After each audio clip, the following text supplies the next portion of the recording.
Good afternoon. Fade to Black breaking news for this Thursday, September 28th, 2023. This is all of the news that you need. I'm Jimmy Church. Help support the show. Get your Fade to Black T-shirts. The links are below. 2 shirts, 2 ways to get them. The links are below. Also, I've got a link below. Billy Carson is giving away a Bentley convertible. Yeah. A Bentley convertible. You want to get in on that action? The links are below. And also tonight on Fade to Black, Randall Carlson joins us, the beard of knowledge. You're not going to want to miss tonight's show. It's going to be another epic conversation with Randall Carlson. All of that is tonight. Let's get straight to it. On this day in history. Yeah, pretty big one, actually. Explorer Juan Rodriguez Cabrillo, known as the discoverer of California, landed this day in 1542 near what is now San Diego and became the first European to set foot on the west coast of what would become the United States. Yeah, well, the first European. And even that is allegedly. Fader fact. An ostrich's eye is bigger than its brain. Kind of like me. Let's get to the breaking news. Ringling Circus is back, but this time without animals. That's right. On Friday, Ringling kicks off a national tour of the greatest show on earth with only human acts, including you got your high wire, you got your trapeze, you got BMX bicycle performances, theme park attractions, touring exhibitions, and the Ringling documentary are all in the works, according to a press release that came out today. The new show will feature aerial contortion, foot juggling, modern clowns, that's creepy, and a 13.6-foot unicycle, and audience members will view the show from a curtainless 360-degree stage. Now, I'm going to check it out, so I will keep you posted. Ringling is back. The dark side of the moon. Well, it's not really dark. It's actually lit up. It's the dark side because we didn't know what was on the other side. We can only see one side of it, and you know that story, right? But despite its name and its reputation, it's the perfect vantage point for observing the universe. That's right, because everything else is behind you. And, well, let me get into this a little bit. On Earth, radio signals from the furthest depths of space are obscured by our atmosphere. So they get to here, but they get distorted by the time they get to the ground. After years of development and testing, just such an observation station could be online as soon as, get ready for this, 2 years, 2026, in part thanks to the researchers at Lawrence Berkeley National Laboratory right here in California. The team is currently working alongside NASA, the U.S. Department of Energy, and the University of Minnesota on a Pathfinder project called the Lunar Surface Electromagnetics Experiment Night, Lucy Night. That's what they're calling it. The radio telescope is on track to launch atop Blue Ghost, a private space company, Firefly Aerospace's new lunar lander, as part of the company's second moon excursion. Once in position, Blue Ghost will detach from Firefly's Elytra space vehicle, then travel down to the furthest site ever reached on the moon's dark side. There you go. That's pretty cool. 2 years. It's like tomorrow. The Japan Aerospace Exploration Agency, you know what it's called JAXA. It's making progress on its rover for a joint mission with India to the South Pole of the moon. JAXA and the Indian Space Research Organization, ISRO, agreed to the cooperative project back in 2019. ISRO, which recently made India the fourth country to soft land on the moon, will build the mission's lander, while JAXA will be responsible for the launch and a lunar rover. The mission is slated to launch no earlier than 2025 on Japan's new H3 rocket. All of this according to JAXA and their press release. The agency is meanwhile in the basic design phase of the rover, with teams running tests in sand designed to simulate lunar regolith, the fine dust that covers the moon's surface. The test will verify that the vehicle can perform its key science objectives on the moon. That's going down in 2025. It's insane. Bad news today. Switzerland's glaciers suffered their second worst melt rate this year after record 2022 losses, shrinking their overall volume by 10% in the last 2 years. All of this was announced by Glamos, that agency that monitors this morning. The 1-2 punch for Swiss glaciers during the country's third hottest summer on record means that they lost as much ice in 2 years as in the 3 decades before 1990. Wow. All right.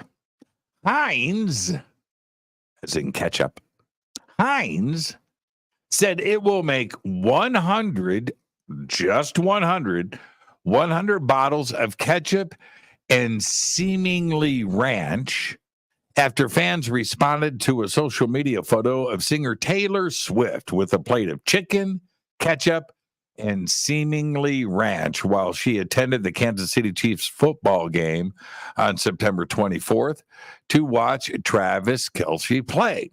Heinz said fans should follow the brand on Instagram to find out when and how to get the limited edition. I don't even know what to call it.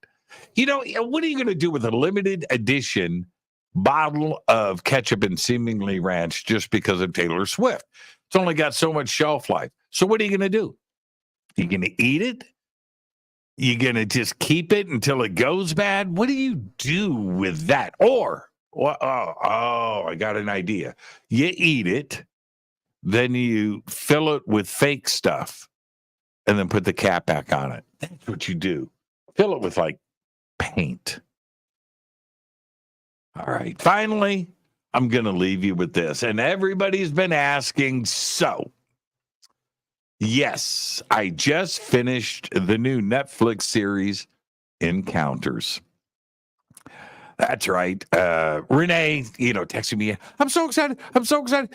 And yeah. So I did, during the flurry of emails and conversation going back and forth yesterday with Renee, I managed to binge everything. I did. I watched it all. Directed by Jan Motzkin, who I've never heard of. Did a good job, by the way. Each episode of the series produced by Steven Spielberg's Amblin Television. And it was the exciting part, right? A Steven Spielberg UFO Contact Encounters Disclosure television series on Netflix. That's a lot of buildup. It's a lot of excitement. It was more than even I could handle. And certainly Renee nearly lost it. Also, Boardwalk Pictures was involved in the production, and so was Vice Studios. I thought they went out of business. But nonetheless, they explore a separate report of a mass sighting in a different part of the world. All right? Now, there is just 4 episodes. I'm not here to... Spoiler alert, there's not going to be any, right? But I'll say this. 4 episodes.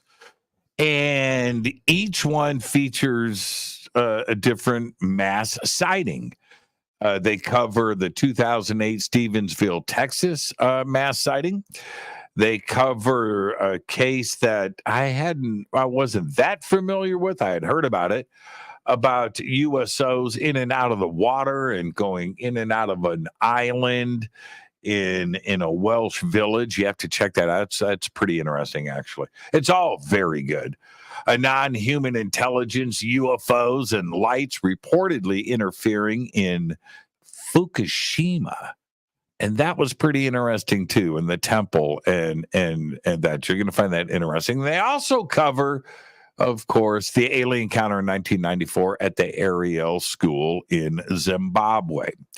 Now, even for me, somebody that does a lot of research, a lot of interviews, I'm always out there collecting knowledge, and I've been doing this for a very long time. So even for me, I learned a little bit more about each one of these cases, especially the Welsh case. It was very interesting, very slickly produced.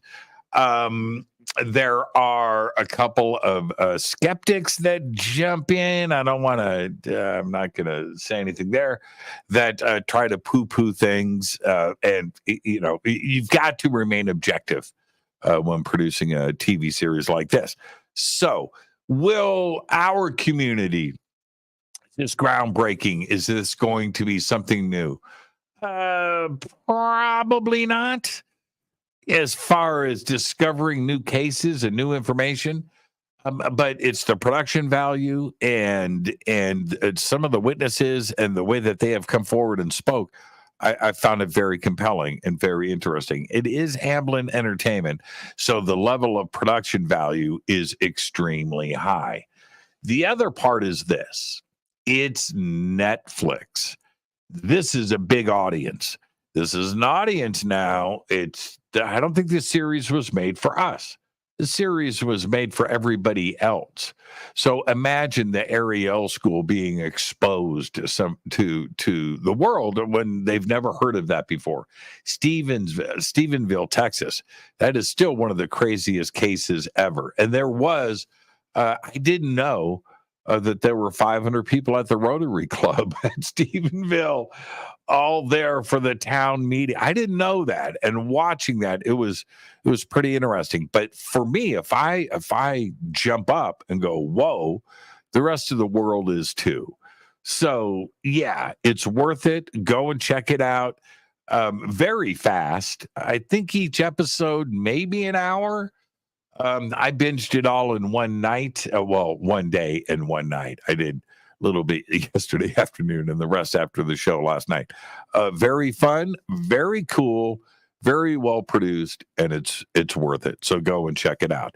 And with that, I'm going to let you go. Fade to Black breaking news. That is all of the breaking news that you need for this Thursday, September 28, 2023.